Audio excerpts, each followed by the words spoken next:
sont cachés la parole de Gloma. Je rends grâce à Allah, le créateur du ciel et de la terre, de ce que les grands gloires est redoutable.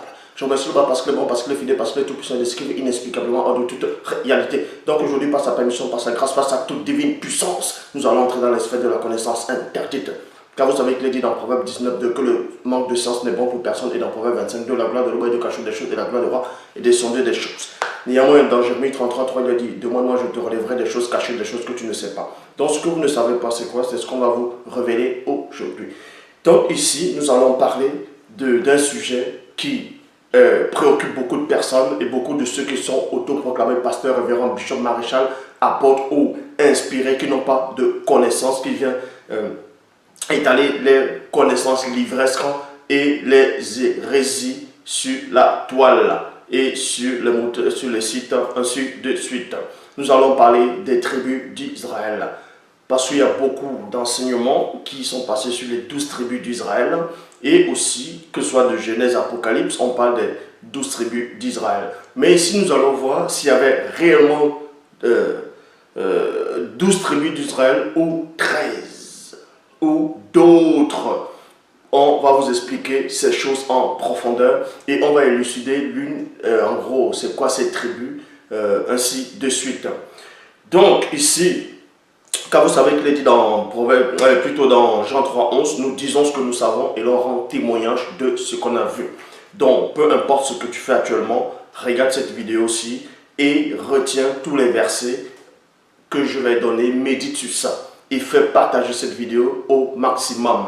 Et vous verrez qu'il n'y a qu'un seul enseignant, que cela vous plaise ou pas. Donc ici, on va commencer, on va toujours à l'origine. Avant de parler des 12 tribus ou 13 ou plus d'Israël, il faut d'abord savoir c'est quoi Israël. Israël, c'est Tombone Bila qui veut dire remporter la victoire. Est-ce que vous comprenez? Donc, on a donné ce nom à Tindi, dont vous l'appelez dans les Bibles classiques actuelles le nom de Jacob. Donc, avant de parler des 12 ou des 13 ou plusieurs tribus d'Israël, on va aller à l'origine. On va parler d'Israël dans les deux dimensions, la dimension spirituelle et la dimension physique. Donc, premièrement, dans Genèse, chapitre 12, au verset 1, beaucoup de personnes ont lu ce passage sans toutefois savoir la profondeur, les profondeurs de ce passage, l'intrigue, le mystère, la révélation qui se cache dans ce passage. Dans Genèse 12, verset 1, il est dit, le Seigneur dit à Abraham, quitte ton pays, virgule, ta parenté et la maison de ton père. Et va dans le pays que je te montrerai. Il y a un point ici. Dans Nouvelle Bible seconde, il est dit, le Seigneur dit à Abraham, va-t'en de ton pays, le lieu de tes origines et de la maison de ton père. Va vers le pays que je te montrerai. Donc, vous voyez ici, on vous montre d'abord qu'il y avait un patriarche connu sous le nom, dans les Bibles classiques, sous le nom d'Abraham, dont son vrai nom c'est Sango. On lui demande ici de quitter de la maison de son père, de sa patrie, de son lieu d'origine. Est-ce qu'à cet endroit-là, on a demandé à Abraham de sortir, c'était réellement son lieu d'origine? Est-ce qu'il était vraiment originaire de ce pays, de ce territoire, de cet endroit? On va vous donner ici les véritables origines de Sango, c'est-à-dire d'Abraham, ses véritables origines. Parce que quand vous lisez dans les Bibles actuelles classiques, on vous apprend qu'il vient d'Ur, donc c'était de Sumer, Sumérie. Non, vous allez comprendre ici que ça va même au-delà de ça. Parce que la vraie version authentique originelle dans Bible dit dans Origine chapitre 12 au verset 1 va donner la vraie précision de la vraie nature, l'origine même de Sango ici. Il est dit, plusieurs années après ces événements, il arriva que l'entité apparut à un homme noir connu sous le nom de Sango. Vous voyez, donc c'est Abraham. Et lui dit, quitte Wassé Djedou. Quitte Wassé Djedou. Wassé Djedou, c'est l'Afrique de l'Ouest. Plutôt l'Afrique de l'Est. Wassé Djedou, c'est l'Afrique de l'Est. Ton pays natal de la maison de ton père. Il y a d'abord virgule. Donc l'entité ici apparaît et dit à Sango, de quitter l'Afrique de l'Est, donc Wase Djedou. Et ensuite, l'entité précise en disant ton lieu natal de la maison de ton père, virgule. Mais l'entité dit d'abord ton lieu natal.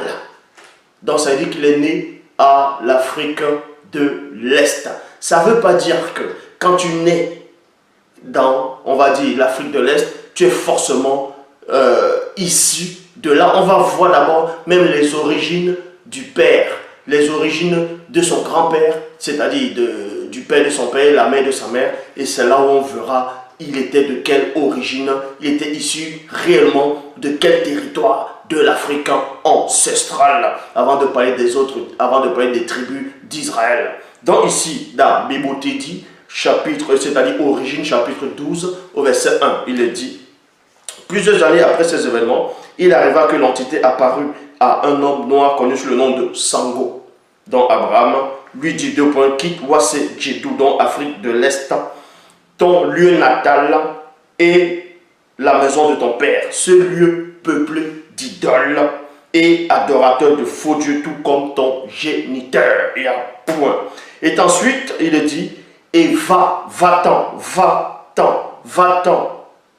Non, et va en Wase Mutonga. Donc va à Wase Mutonga, qui veut dire Afrique centrale. Wase Mutonga, lieu natal du père de ton père et de la mère de ta mère, qui était issu de la tribu Sawa. Point.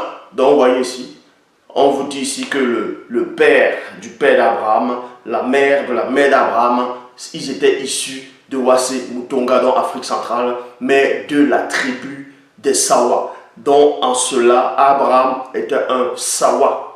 Abraham était un Sawa, parce que les Sawa remontent, même Moto, lui-même, le premier homme, était un Sawa. J'ai déjà démontré cela, je vais encore redémontrer ici, par rapport aux tribus d'Israël. Donc, Sango était un Sawa, même s'il était né dans l'Afrique de l'Est, non, de l'Est, oui, mais il est originé par son sang, par son ADN, même dans le visible, de l'Afrique centrale, donc issu en gros, son père, les parents, c'est les parents de son père, ensuite celui de sa mère, étaient des Sawa. Donc, Bébotedi, chapitre 17, au verset 1, qui veut dire, Bébotedi, c'est origine, chapitre 17, au verset 1, dans la version authentique originelle, il est dit ceci, Kigne, c'est qui? C'était Sarah, donc vous nommez le nom de Sarah. Qui est femme de Sango, virgule, ne lui avait point donné d'enfant. Il y a un point ici. Elle avait une amie intime qu'elle considérait comme sa propre sœur qui vivait avec eux. C'était une très belle femme noire, Djenne. Djenne, c'est quoi? C'est l'Égypte. C'est une Égyptienne. Le Djenne, ça veut dire voir. Djenne, ça veut dire voir. Donc ici, c'est pour ça que là, actuellement, quand on représente la pyramide, il y a un œil dessus. C'est un œil dessus. Beaucoup de gens vont dire, ouais, c'est les Illuminati, c'est ainsi de suite. Mais on sait que c'est un symbole qui vient de l'Afrique ancestrale. Et le symbole de l'œil, là, ça n'a rien à voir avec l'œil de Ra, ainsi de suite. C'est Djenne, c'est voir. C'était le symbole des Égyptiens, c'est-à-dire les initiés, les pharaons initiés, ainsi de suite.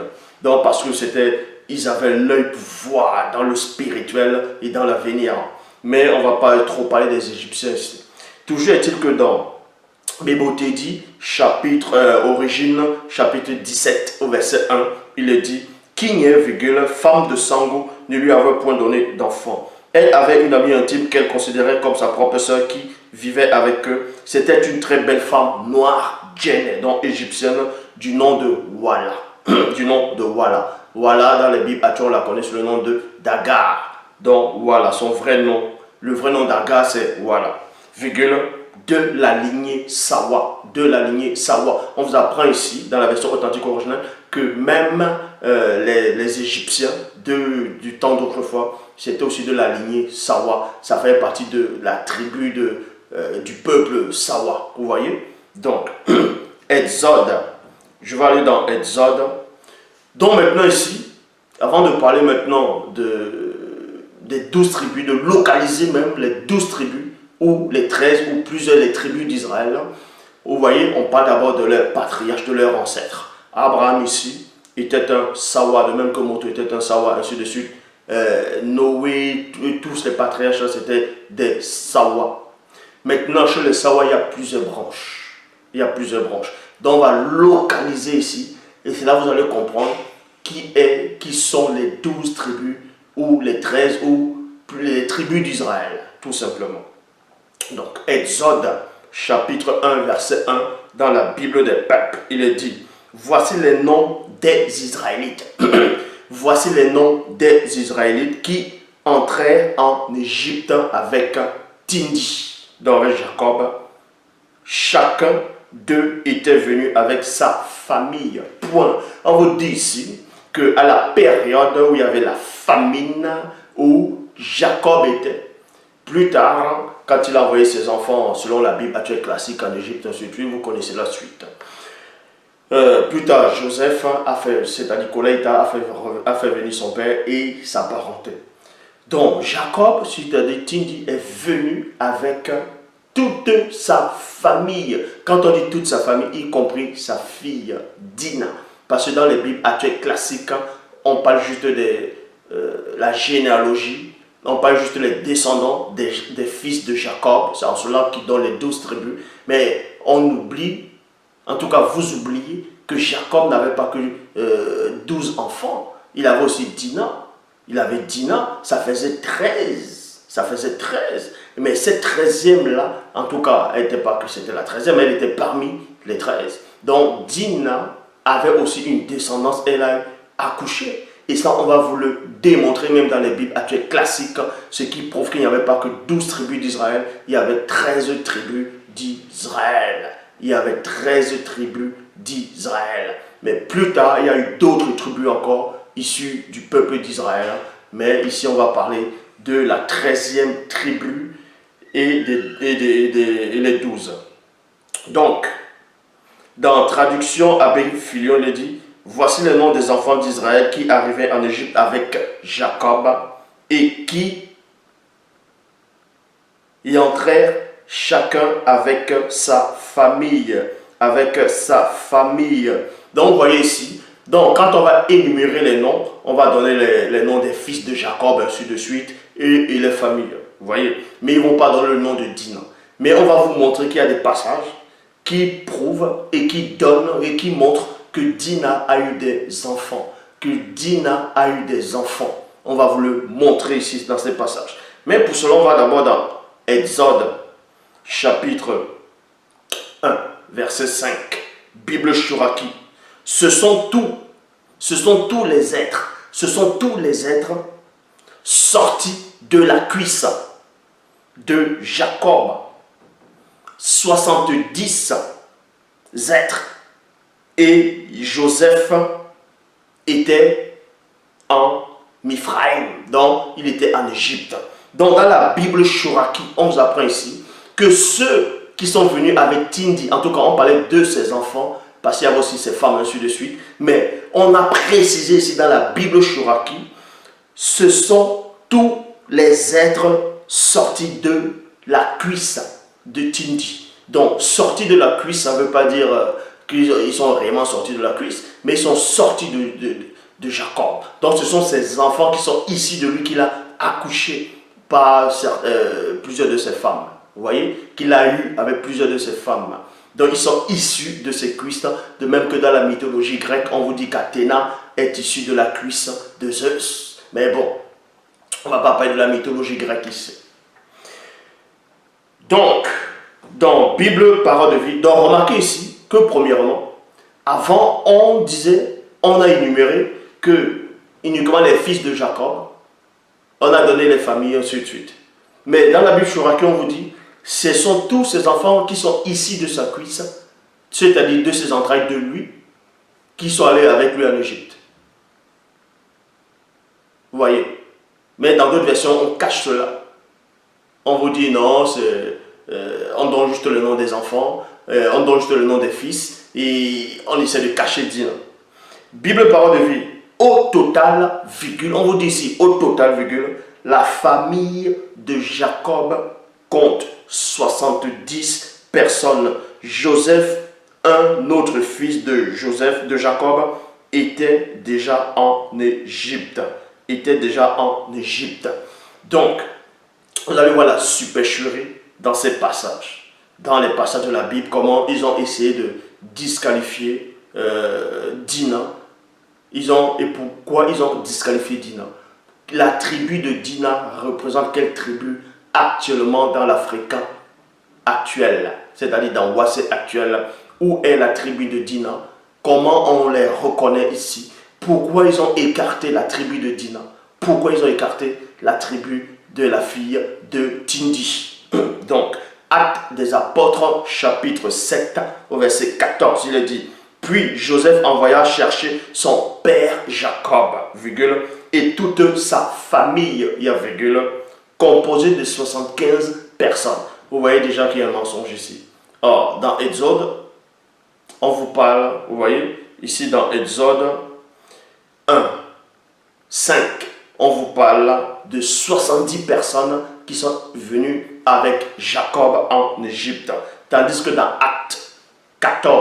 dans Actes 7, 14, on vous parle de 75. Où sont les 5 personnes qui ont été rajoutées? Même si on essaie de compter ces femmes, ça ne fait pas 75. Même si on essaie de compter ces femmes, ça ne fait pas 75. Vous voyez, ça ne fait pas 75. Donc, ici, vous allez me dire, Jacob, les fils des fils, bon, les fils de Jacob ont eu d'autres enfants. Certes, ils ont eu des enfants, mais si on compte, ça ne fait ni 70, ni 75. Est-ce que vous comprenez? Donc, Bible parole de vie, Joseph envoie chercher son père Jacob et toute sa famille, point, et toute sa famille, en tout, virgule, il y a 75 personnes. En tout, virgule, il y a 75 personnes. Donc, dans Genèse 33, verset 18, Bible en français courant, il dit: à son retour en Haute-Mésopotamie, Jacob arriva sain et sauf à la ville de Shisham en Canaan et campa près de la ville.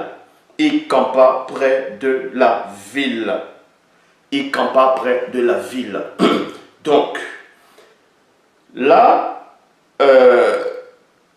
vous allez voir plus tard, Jacob a commencé à bénir ses enfants. On vous montre plus tard dans un passage que Jacob bénissait ses enfants. Il donnait la bénédiction à ses enfants, il disait ce que ses enfants vont devenir, ainsi de suite. Et dans cette bénédiction, dans les Bibles actuelles classiques, Dina n'apparaît pas. Ils ont effacé Dina, alors que Jacob est en train de donner des bénédictions à ses enfants. Or, dans la Bible, plutôt dans la version authentique originelle, parle bien de Dina, de la bénédiction qu'elle a eue. Le moment où Jacob, Tindi, est en train de bénir ses autres fils, est en train de bénir ses enfants. Pour cela, on voit cela dans Origine, dans Bibauté dit Origine, chapitre 45, au verset 30 à 32. Il est dit ceci: Moubakwedi, c'est Dina, c'est la fille de Jacob. Moubakwedi est une puissante guerrière, virgule, de toi sortiront des puissants et puissantes princes et princesses. Tu es ma fille, virgule, ma seule qui, en cette époque, fera trembler les forces occultes. Point. Que mes bénédictions descendent également sur ta tête. À eux tous, ils forment les 13 tribus de Tombouane Bila, de Tindi, d'Israël. Telles sont les paroles que leur adressa leur père quand il est béni. À chacun, il accorda une bénédiction particulière. Donc, vous voyez ici. C'est pour ça que même dans le livre qu'on appelle Apocalypse, on parle par rapport au mur du paradis qui a il y a le nom de... Bon, là, ça c'est autre chose. Mais on parlait de... Selon la Bible, on parlait de 144 000 personnes. Et les 144 000 personnes, selon la Bible actuelle, classique, vous voyez que dans les 144 000 personnes, on parlait des 12 tribus, dont on énumérait les 12 tribus d'Israël, les descendants, ainsi de suite. Et vous voyez que la version authentique originelle n'a pas effacé Dina dedans. Et on va même vous donner le vrai nombre de comment on comptait cela. Donc c'est dans Bébouché dit, dans Révélation Apocalypse 7, verset 4, il est dit, et j'ai entendu le nombre de ceux qui avaient été marqués du sceau, 144 millions, de toutes les tribus des enfants non initiés graciés de Tombané, Bila, dans d'Israël. Verset 8, il est dit, de la tribu de Ndabo, dans Zabulon, 12 millions. De la tribu de Kolaïta, donc qui est Joseph, 12 millions. De la tribu de Moubakwedi, donc Dina, 12 millions. De la tribu de Djalamoum, donc qui est Benjamin, 12 millions marqués du sceau. Donc vous voyez qu'ici, on parle bien que Dina a eu des descendances, a eu des enfants. Mais je vais vous donner, certains vont dire, oui, mais où est cette version authentique originale? Je vais vous donner un passage qui prouve aussi, en tout cas dans les Bibles actuelles classiques, que Dina a bel et bien eu une descendance. Et vous voyez qu'il n'y a qu'un seul enseignant. Donc, dans Genèse chapitre 46, vous pouvez vérifier, Genèse chapitre 46, au verset 8 à 14, il est dit, voici les noms des Israélites, vous voyez, venus en Égypte. Voici les noms des Israélites venus en Égypte. Dans d'autres versions, on va dire voici les noms des fils d'Israël, donc les fils de Jacob, des fils. Non, il n'est pas venu seul avec ses fils. Il n'est pas venu qu'avec ses fils. Il y avait Dina dedans. Pourquoi on ne la compte pas? Or, ici on vous dit, voici les noms des Israélites. Dina faisait partie, venus en Égypte, virgule, à savoir Jacob, virgule, ses fils et petits-fils, 2 points. Ses fils et petits-fils, 2 points. Vous voyez, ils ont écarté Dina ici. Ils ont écarté Dina. Or, vous allez voir qu'il y a un passage qui va montrer que Dina a eu des enfants. Donc, on commence Ruben, fils aîné de Jacob, et ses fils, Hanok, Polo, Héron et Camille. Siméon et ses fils. Donc, on a en train de donner la descendance qui était fils du Cananéen, ainsi de suite. Donc, les descendants de Siméon, quoi. C'est pas Siméon qui était fils de Cananéen. Lévi, on va encore reparler de ce Lévi. Et il va aussi vous donner un passage dans la Bible actuelle classique qui prouve, qui dit mot pour mot, que Christ est issu de la lignée de la tribu de Lévi. Et vous voyez qu'il n'y a qu'un seul enseignant, pas ces moutons qui viennent vouloir essayer de me copier. Donc ici, on vous dit Lévi et ses fils. Donc Lévi et ses fils. Judas et ses fils. On est en train de numérer ses fils et tout ça. Et ses fils. Donc, Issachar et ses fils. Zabulon et ses fils. On vous dit Zabulon et ses fils. Remarquez que c'est dans Genèse chapitre 46 au verset 8 à 14. Vous pouvez vérifier. Dans Genèse, on va vous démontrer là maintenant ces passages que Dina avait bel et bien eu des enfants. Dans Genèse chapitre 46 au verset 8 à 14, on vous dit ici que voici les noms des Israélites qui sont venus en Égypte avec Jacob. Voici les noms.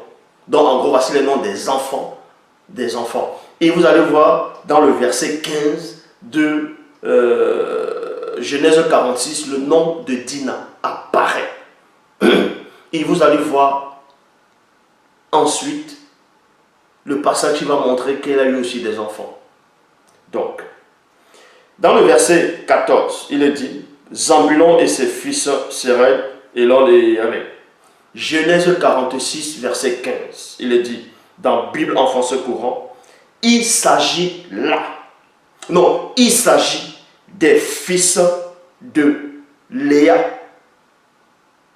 et de Jacob, nés en Mésopotamie. Point.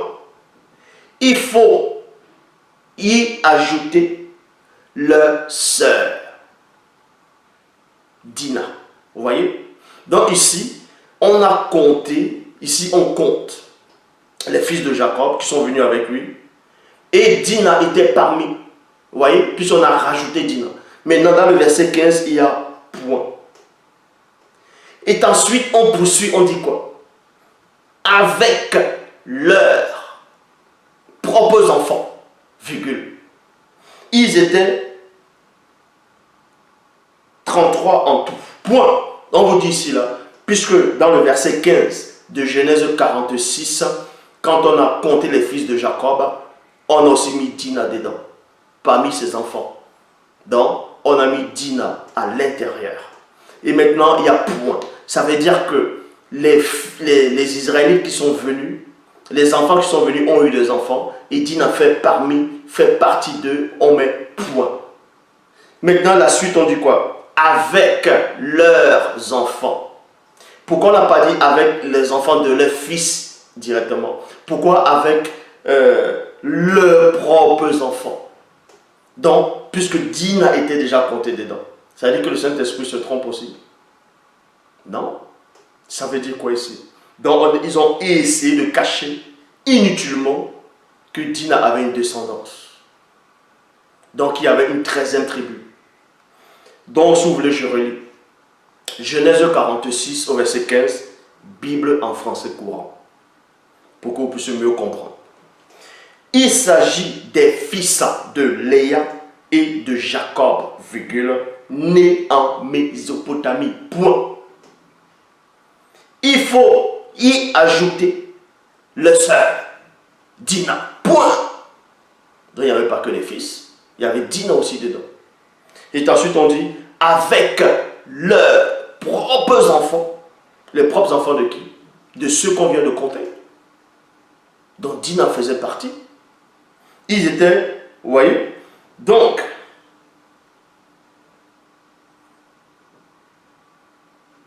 on vous dit ici, donc vous voyez déjà qu'il y a une 13e tribu. Il y a une 13e tribu. Il y a une 13e tribu. En tout cas d'Israël. Et maintenant, il n'y avait pas que les tribus d'Israël, il y avait d'autres tribus qui faisaient partie de la même famille. Vous voyez cela dans Psaume 87, au verset 1 à 4. Dans la version authentique originelle, on vous dit ici, Psaume cantique. Elle est fondée sur les montagnes saintes. Le verbe de Loba aime le continent puisqu'il est toujours là. Vous voyez? Des choses glorieuses ont été dites sur toi, virgule, Wassé de Loba. Pause. Djenne. Donc c'est l'Égypte. Et Djombela Mundi, dans Babylone. Mundo, dans l'Éthiopie. Banamboa, dans les Philistins, sont tous frères de race, virgule, et sont nés à Wassé, virgule, étant issus de la lignée Sawa et à point. Donc, quand on veut dire que les Philistins c'est des mauvais, tout ça c'est faux. Il y avait les initiés chez les Philistins, il y avait les initiés chez les Moabites, il y avait les initiés chez les Gergésiens, il y avait les initiés chez les Cananéens, il y avait les initiés partout, dans chaque tribu. Mais sauf que dans les Bibles actuelles classiques, on a juste pris Israël, le peuple d'Israël. On a fait croire que tout le reste c'était des abominations, c'était sale. Non. Ici, là, on vous démontre, même dans les Bibles classiques actuelles, que l'Égyptien, l'Éthiopien, le Philistin, tout ça là, ils sont nés, ce sont tous des frères de race. Et ils étaient tous issus de la tribu, de la lignée Sawa. Est-ce que vous comprenez? Maintenant, vous allez me dire, mais comment un Égyptien peut être un Sawa? Un Égyptien, c'est un Sawa. Ça, je vous l'ai déjà démontré, il y a des vidéos qui prouvent cela. Donc, même Goliath, celui qu'on appelle Goliath, quand il luttait avec David, bon, ça, on ne va pas parler de ça. Ça, je ferai peut-être une vidéo sur ça, si le bas le permet. Donc, dans Wonja qui est Isaïe 11, verset 1, il est dit, un fils sortira spirituellement. Là, ici, c'est dans la version authentique. Un fils sortira spirituellement et prophétiquement de la lignée Sawa, qui est issue de la lignée de Kakea, dans Lévi. Comme une jeune branche sort d'un vieux tronc. Vous voyez, ici, d'abord, quand j'ai démontré, il n'y avait pas que 12 tribus d'Israël, il y avait 13 tribus d'Israël. Parce que Dina a eu une descendance. Il y a eu des princes, des princesses, des guerriers, des guerrières qui sont issus de Dina. Et pour votre information, dans la vraie version authentique, Dina n'a pas été violée. Comme dans les Bibles classiques, la ferme. Quand on l'a violée, tout ça là, c'est faux. La vraie version ne dit pas que Dina a été violée. Dina n'a pas été violée dans la vraie version. Donc, Dina a eu une descendance. Même la Bible actuelle l'a confirmé. Maintenant, dans les tribus d'Israël, parmi les tribus d'Israël, donc vous devez comprendre que les 12 tribus d'Israël, ce sont des Sawa. Ce sont les Sawa. Maintenant, Sawa ne veut pas seulement dire que quand tu parles le Bakoko, le Bassa, le Douala, on va dire le Habo, ainsi de suite, que si tu ne parles pas ça, tu n'es pas Sawa. Non. C'est une grande famille, issue de la même race, mais qui parle différemment. Même les historiens au Cameroun ne le savent pas. Même les historiens ne le savent pas. Et mais moi, je vous le dis. Donc, vous voyez ici, donc, parmi la généalogie, parmi les descendants des 13 tribus, il y a une tribu parmi toutes ces tribus. Dans cette tribu-là, c'est eux qui ont reçu la puissance suprême, dont le chef spirituel. Ça ne veut pas dire que les autres tribus n'ont pas reçu le pouvoir spirituel. Mais l'aîné, on va dire spirituellement, parmi les 13 tribus, Christ est issu de cette lignée. Et c'était un Lévi. Parce que la puissance suprême vient de la lignée de Lévi. Même si ce n'est pas Lévi qui était le premier fils physique de Jacob, quand vous allez parler de droit d'aînesse, mais vous allez voir que spirituellement, c'est lui qui est au devant. Et on va vous donner l'explication, même dans la Bible actuelle, qui démontre que Christ lui-même est issu de la lignée de Lévi, que c'est un descendant de Lévi et non de Judas. Je vais vous donner ce passage-là. C'est écrit mot pour mot, noir et blanc, que Christ est descendu de la lignée d'Aaron. Aaron, c'est un Lévi. Donc, là, c'est dans la Bible actuelle que vous lisez, que je vais vous donner ce passage. Donc ici, parmi les 13 tribus d'Israël, vous savez qu'il y avait d'autres tribus aussi, parce qu'au temps d'Abraham, Abraham n'était pas le seul patriarche. Il y avait d'autres patriarches qui étaient des autres tribus, mais ils étaient aussi des Sawa. Ah oui, là ça vous fait bizarre maintenant. Là. Quand vous voyez l'histoire de Balaam, on demande à Balaam d'aller maudire le peuple d'Israël. Est-ce que Balaam était d'Israël? Est-ce qu'il marchait avec les Israélites? Quand vous lisez cette Bible-là, par rapport à la malédiction qu'il devait faire aux Israélites, Balaam était issu d'où? N'oubliez pas que quand on parle des 13 tribus d'Israël, d'autres vont dire les 12 tribus, quand on parle des tribus d'Israël, les origines remontent, en tout cas, selon la Bible actuelle classique, des 3 fils de Noé, l'un des 3 fils de Noé. Noé n'avait pas eu un seul fils, il avait eu 3 fils. Et parmi ses fils, on prend l'un de ses fils et on parle de sa généalogie. Et c'est la généalogie que vous connaissez jusqu'à présent, les tribus d'Israël. Et les autres tribus, les autres descendants des autres fils de Noé sont où? Et ils sont où actuellement en Afrique? Donc, Christ est issu de la lignée des Lévis. Et parmi ce sont les Sawa. Christ lui-même était un Sawa. Donc, parmi les Sawa, il y a ce qu'on appelle ceux qui ont reçu la puissance suprême en tant que chef supérieur dans le spirituel. Et c'est dans là que Christ lui-même est sorti. Parce que même dans la Bible actuelle, on vous dit que qu'il n'y a même pas eu de prêtre. Selon la Bible actuelle. Qu'on n'a pas choisi le prêtre dans ceux qui font le sacrifice.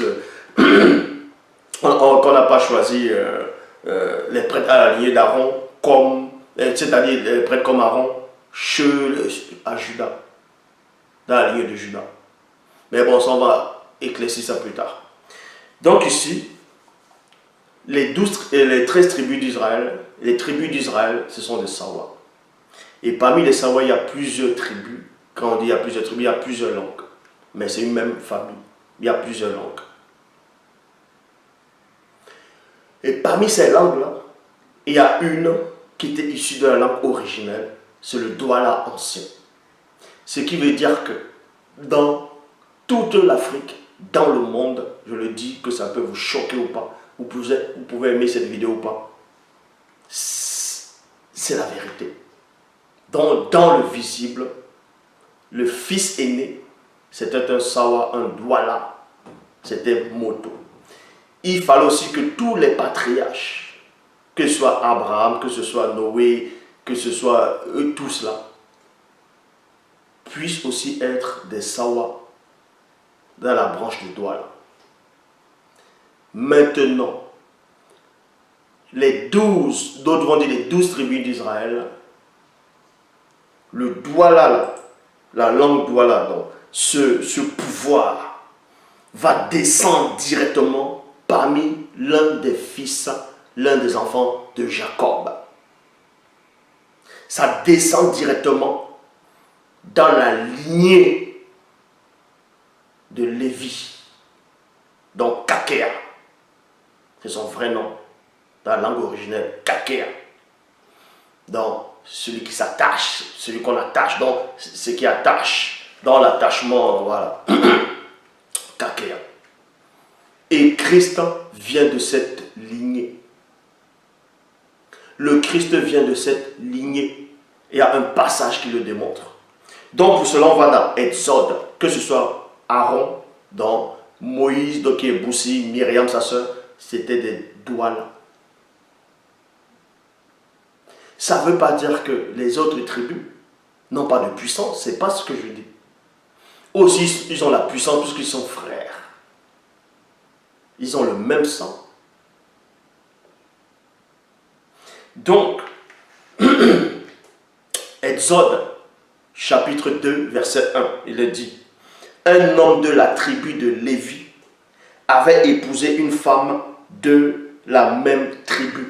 Donc, dans Exode, chapitre 2, au verset 1, on vous dit qu'il y avait un Lévi qui avait épousé une femme Lévi. Dans un homme Douala qui avait épousé une femme Douala. Ils ont donné naissance à 3 enfants. Et les 3 enfants-là, c'était pas n'importe qui. On va vous numérer ici dans Nombre 26, au verset 59. Il est dit, la femme d'Amran, donc c'était ce Lévi-là, se nommait Jochebed, fille de Lévi, qui lui était née en Égypte. Elle donna à Aaron, le grand prêtre, alors Aaron, Moïse et Myriam, leur sœur. Vous voyez ici? Vous voyez? Donc on vous montre ici. Moïse aussi a eu des enfants, mais sauf que pourquoi on ne parle pas de la tribu de ses enfants, en gros l'espoir de ses enfants, ce qu'ils ont fait, tout. On parle un peu des enfants d'Aaron, ce qu'ils ont fait. Et pourquoi on ne parle pas des enfants de Myriam? Qui vous a dit qu'elle n'avait pas de descendance? Donc vous voyez ici que Moïse lui-même, c'est un Lévi. Aaron, c'est un Lévi, c'était des grands prêtres. Et Moïse était un grand prêtre, il était prophète en même temps. Il était, voilà. Et c'était des Sawa de la lignée des Douala. Dans Luc chapitre 1, au verset 5, il est dit, il y avait au temps d'Hérode, roi de Judée, un prêtre nommé Zacharie, de la classe d'Abias. Sa femme appartenait à la descendance d'Aaron, dans Lévi. Donc elle était Lévi, d'Aaron. Et s'appelait Élisabeth. Point. Luc 1, 36, Bible Parole de Vie, il dit, écoute, là, c'est l'ange dans la Bible actuelle qui parle à Élisabeth. Écoute, plutôt qui parle à Marie, à Iyumé, l'ange Gabriel, dans Benin Ngoudi. Écoute, Élisabeth qui est de ta famille, elle aussi est enceinte, elle enfantera un fils qui est de ta famille. Donc Élisabeth, vous savez qu'elle était Lévi, de la descendance d'Aaron. Et on vous dit que Marie était de sa famille. Donc, dans Bible des peuples, il est dit, sache que ta cousine Élisabeth a conçu elle aussi un fils dans sa vieillesse. Maintenant, on va vous donner un passage, puisqu'il existe beaucoup de versions des Bibles authentiques, actuelles, qui se contredisent entre elles. Mais parmi tous ces Bibles-là, on va vous donner une version. Dans la Bible actuelle, vous pouvez vérifier. Je vais vous nommer cette version-là. Vous pouvez vérifier. Dans ce passage, c'est la seule Bible, parmi toutes les Bibles authentiques, parmi toutes les Bibles classiques actuelles, qui, en tout cas, ce passage-là est vrai. Et démontre, et dit, et montre que Christ n'est pas issu de la lignée de Judas, mais Christ est issu de la lignée de Lévi. Vous voyez ça dans Hébreux chapitre 6, au verset 20. Bible du semeur. Vous pouvez taper Bible du semeur dans Hébreux chapitre 6, au verset 20. Il est dit, où Christ, voyez, où Christ est entré pour nous comme précurseur, il y a point. Car il est devenu grand prêtre pour l'éternité dans la lignée de Melchisédek. Il y a point. Et ensuite on rajoute, on dit d'Aaron. Vous voyez? Loba. Bon, c'est le seul passage ici qui démontre que Christ, parce que ceux qui ont écrit cette Bible-là, qui ont traduit la Bible du Semeur, ils ont compris la supercherie des autres traducteurs, ainsi de suite. Ils ont compris la supercherie des biblistes. Ils ont compris la supercherie des scribes par rapport à ce passage. Ils ont fait croire que Christ était issu de la lignée de Judas, comme je l'avais aussi démontré, que ça c'est faux, c'est pas, voilà. Parce que j'avais fait une vidéo à l'époque sur ça, en fonction des Bibles actuelles classiques. Mais ici, je vous démontre que Christ est issu de la lignée de Lévi, donc à ces Mongols spirituels qui pensent, qui peuvent me contredire. Vous êtes tous des Mongols, vous n'avez aucune connaissance, aucune substance spirituelle. Le seul enseignant est en face de vous. Donc, je répète, dans Hébreux chapitre 6 au verset 20, Bible du semeur, il est dit, où Christ est entré pour nous en précurseur, point. Il est devenu grand prêtre pour l'éternité, dans la lignée de Melchisedec, point d'Aaron. Vous voyez, là, ceux qui ont traduit ça, ils ont compris que spirituellement, Christ, on va dire comme ça, par rapport à la prophétie, par rapport au sacerdoce, par rapport à la sacrificature, on doit le comparer, Christ, à la lignée de Melchisedec. La lignée de Melchisedec par rapport au spirituel. Est-ce que vous comprenez? C'est par rapport au spirituel qu'il est de la lignée de Melchisedec. Or, Christ a une origine physique. Il est issu d'une tribu physique. C'est pour ça que ces gens ont rajouté, ils ont dit d'Aaron. D'Aaron. De la lignée d'Aaron. Parce que sa mère, Eyoumé, Marie, elle est Lévi, elle est issue de la lignée d'Aaron. Sa cousine Élisabeth est issue de la lignée d'Aaron. Est-ce que vous comprenez? C'est pour ça que dans Hébreux chapitre 6 au verset 20, Bible du semeur montre que Christ vient de la lignée d'Aaron. Donc vous pouvez vous rhabiller maintenant. Parce qu'il n'y a qu'un seul enseignant, il ne restera qu'un seul enseignant. Est-ce que vous comprenez? Voilà. Donc maintenant, on va vous donner l'explication de la sacrificature. Pourquoi Christ, exactement qu'est-ce qui s'est passé? Qui était Melchisedec? Melchisedec était qui réellement? Il était issu de quelle ligne? Parce que dans les Bibles actuelles classiques, on vous dit qu'il n'a pas de commencement, il n'a pas de fin, il n'a pas de paix, il n'a pas de mère. Ça c'est faux. Melchisedec a eu une mère. La version authentique originelle le confirme. Il y a même un livre apocryphe qui parle de ça aussi. Ça, j'ai déjà fait la vidéo sur ça. Hébreux chapitre 7 au verset 1, il est dit, on sait que Melchisedec, roi de Salem, prêtre du Dieu très haut, vint à la rencontre d'Abraham, qui rentrait de sa victoire sur les rois, il le bénit. Verset 5. Verset 5 d'Hébreux 7, il est dit ceci, selon la loi, virgule, il n'y a que les prêtres. Selon la loi, virgule, il n'y a que des prêtres de la tribu de Lévi qui puissent se faire donner la dîme par tout le peuple, virgule, c'est-à-dire par leurs frères, qui sont comme eux du sang d'Abraham. Verset 6, il est dit, mais Melchisedec, qui ne figure pas parmi les descendants de Lévi, virgule, je m'arrête d'abord dans la virgule, mais c'est normal que Melchisedec ne figure pas dans la descendance de Lévi, vu qu'il est né avant Lévi, vu qu'il apparaît avant Lévi, il ne peut pas être issu, il apparaît physiquement avant Lévi, donc il ne peut pas être issu de la descendance parmi les enfants de Lévi, c'est ce que ça veut dire, et ça c'est logique, mais vous allez comprendre que dans le spirituel, Melchisedec c'était un Lévi, et c'est un doigt là, on va vous expliquer cela. Donc, mais Melchisedec ne figure pas parmi les descendants de Lévi, virgule, a reçu la dîme d'Abraham, point. En outre, il a invoqué la bénédiction de Dieu sur celui qui a reçu les promesses divines. Donc, il a béni Abraham ici. Or, dans Hébreux 7.7, il est dit que c'est le supérieur qui bénit l'inférieur.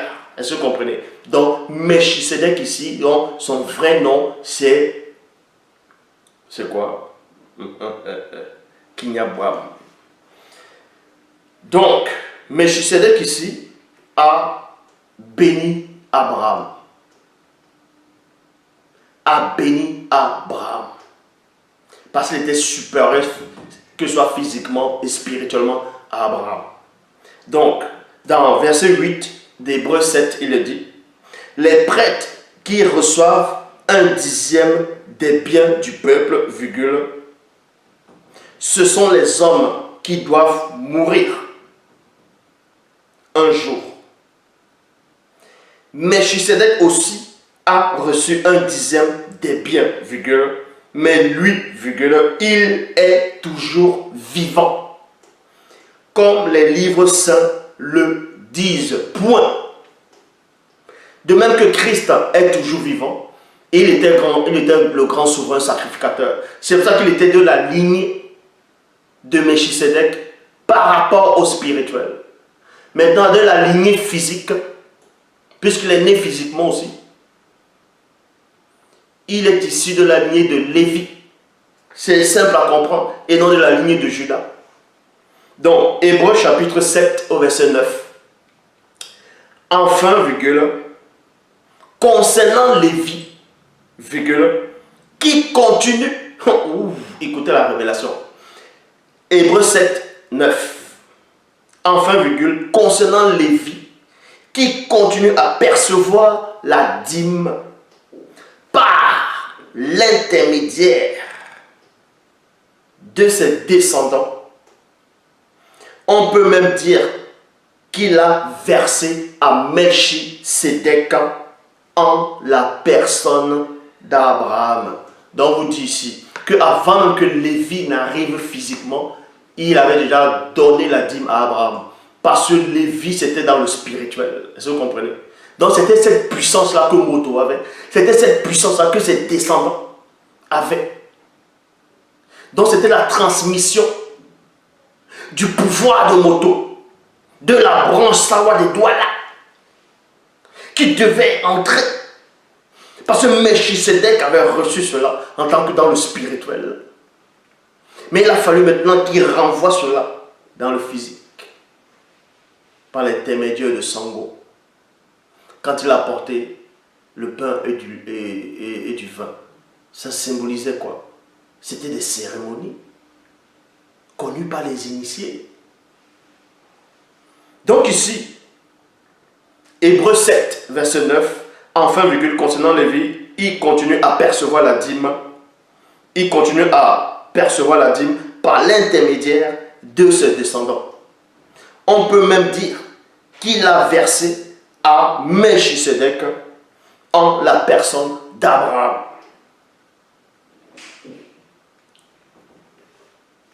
Donc ici, Melchisedec et Abraham, on va vous donner un petit aperçu de la révélation pendant cette cérémonie-là. Abraham représentait Lévi. Est-ce que vous comprenez? Abraham ici est en train de représenter Lévi. Il représentait Lévi ici. Et Lévi, on sait que dans la loi, les Lévis devaient parcourir dans le territoire, prendre la dîme, le reste du peuple. Donc c'était une image symbolique. Abraham maintenant, quand il revient de la bataille des rois, il a ramené la dîme de tout. Donc c'était un Lévi, il représentait Lévi qui allait chercher la dîme chez le peuple. Maintenant il remet cela, la dîme, à Melchisedec. Melchisedec maintenant qui va représenter le souverain sacrificateur. C'est-à-dire c'est la dîme de la dîme. Est-ce que vous comprenez? C'était déjà des cérémonies. Donc dans la loi, on devait donner une partie de la dîme au Lévi. Et le Lévi maintenant, il prenait cette partie, une partie, il donnait maintenant au souverain sacrificateur qui est dans le temple, ce qu'on appelle le Saint des Saints. Donc c'était la dîme. Le Lévi prend la dîme, il prend maintenant une partie de la dîme, il donne maintenant au souverain sacrificateur. C'est ce que Abraham a fait en tant que Lévi ici. C'est pour ça qu'on dit Lévi a donné ça à Melchisedec. Melchisedec qui représentait le grand prêtre. Donc en gros, Melchisedec ici va représenter le Christ. Va représenter le Christ. Et Abraham, Lévi ici, va représenter Jean le Baptiste. Mais là, c'est un autre enseignement si le permet. Donc, dans la Bible du Semeur, on vous dit, en effet, virgule, puisqu'il n'était pas encore né, Lévi, puisqu'il n'était pas encore né comment? Mais physiquement, puisqu'il n'était pas encore né, il était encore en puissance. La puissance ici, c'est l'esprit. Est-ce que vous comprenez? Donc, on vous apprend que c'est spirituel, toutes ces choses. Il était si en puissance dans la personne de son ancêtre, Abraham, lorsque Melchisedec a rencontré celui-ci. Point. Melchisedec.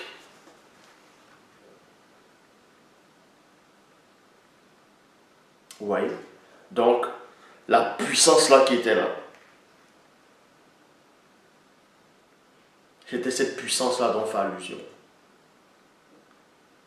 Dans Hébreux 7, 11, il est dit, Bible du semeur, la loi donnée au peuple d'Israël repose sur le sacerdoce lévitique. Or, s'il avait été déposé, non, s'il avait été possible d'atteindre la perfection par ce sacerdoce, pourquoi était-il nécessaire d'établir un autre prêtre, virgule, dans la lignée de Melchisedec, il y a virgule, et non pas dans la lignée d'Aaron, point d'interrogation. Vous allez comprendre pourquoi il y a point d'interrogation quand on dit dans la lignée d'Aaron. Maintenant, dans le verset 13 d'Hébreux 7, vous allez comprendre que c'est faux. Parce que dans le livre d'Hébreux, il y a le vrai et le mensonge dedans.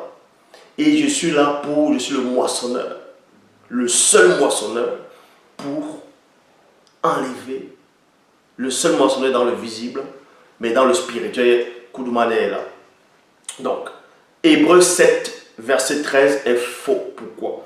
Parce qu'il est dit ici, or, non, on sait que Christ, virgule, puisque nous parlons de lui, appartenait à la tribu, donc les hommes ne servent pas à l'autel. Dans Hébreux 7, 14 aussi est faux.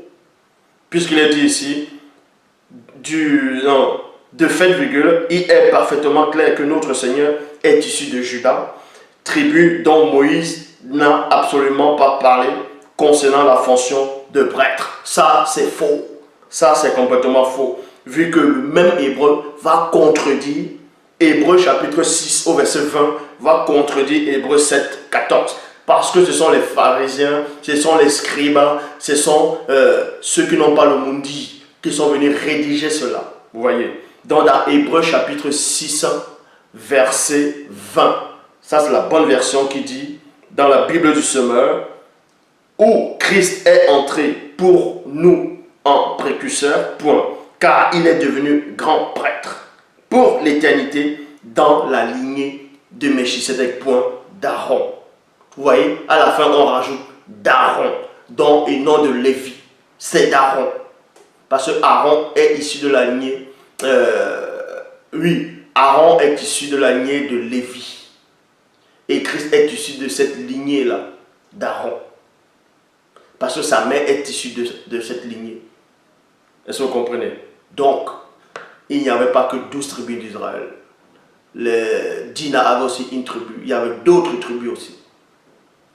Donc, les Lévis actuels, ceux qui font le sacrifice, ceux qui font les grands prêtres, les Lévis de la lignée des Lévis, on les distingue encore actuellement, ce sont les doigts là.